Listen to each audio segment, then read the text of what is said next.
to say, I said I'd play them. I convinced her, you know, she's like, oh yeah, right, you're Batman. So I had to stand up, standing there on the movie line, I went, I am vengeance.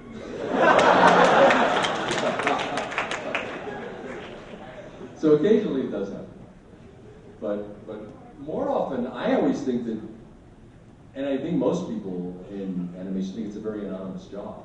And I'm always amazed at people who know more about the business than I do, or than we do. And I don't know, I've told this story before, I don't know if I'm going to bore everybody. It has to do with Ground Zero in New York. Has everyone heard that story? Great story. No, it's a good story. It's a funny story. But I don't want to bore everyone by telling the same story over and over. But it's a good example of what you're talking about. I live in New York. The attacks happened. Everyone was trying to figure out.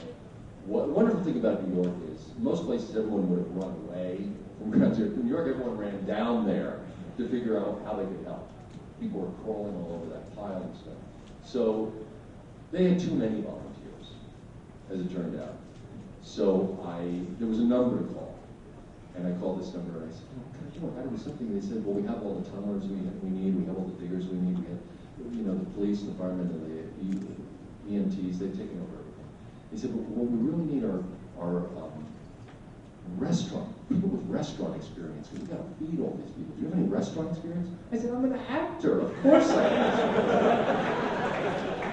I said, do you need waiting, do you need cooking, what do you need? They said, can you cook? I said, I used to run a kitchen, of course I can cook.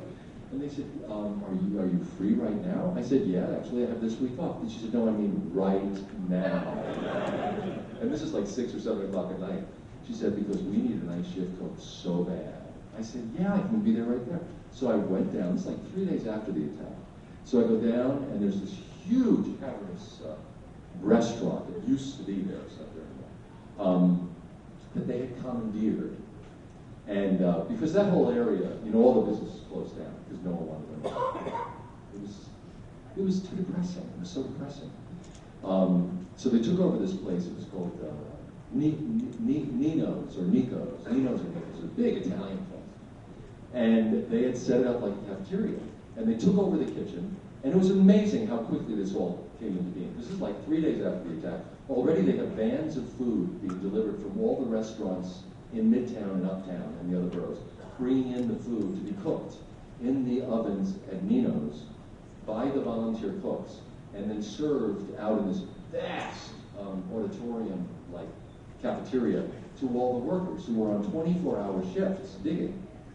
And these guys would come in just gray with that dust. And there was a smell in Lower Manhattan that everyone talked about after that time.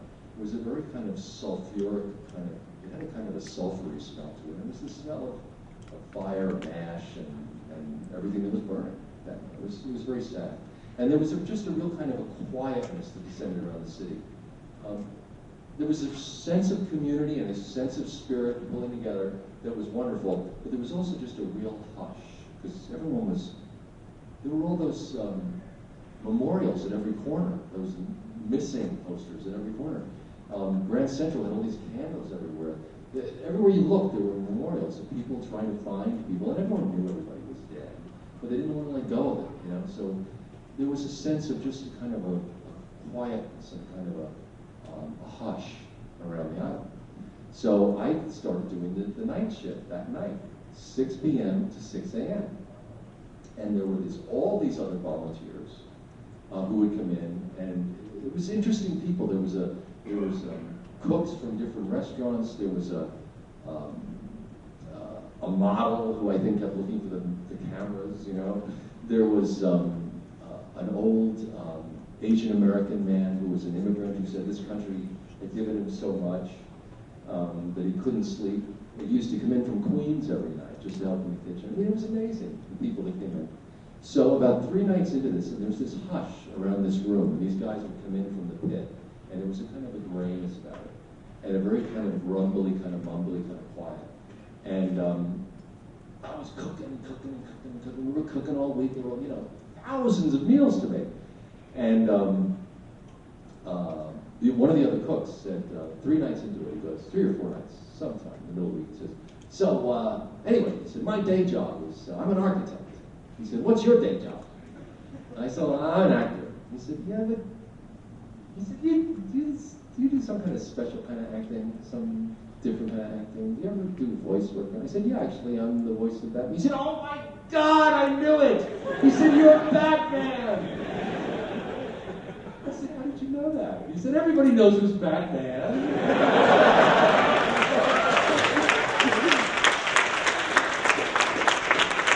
I said, everybody does not know who's Batman. He said, well, I'm kind of a, an animation freak. He said, I knew your name, but it couldn't be the same Kevin Conroy.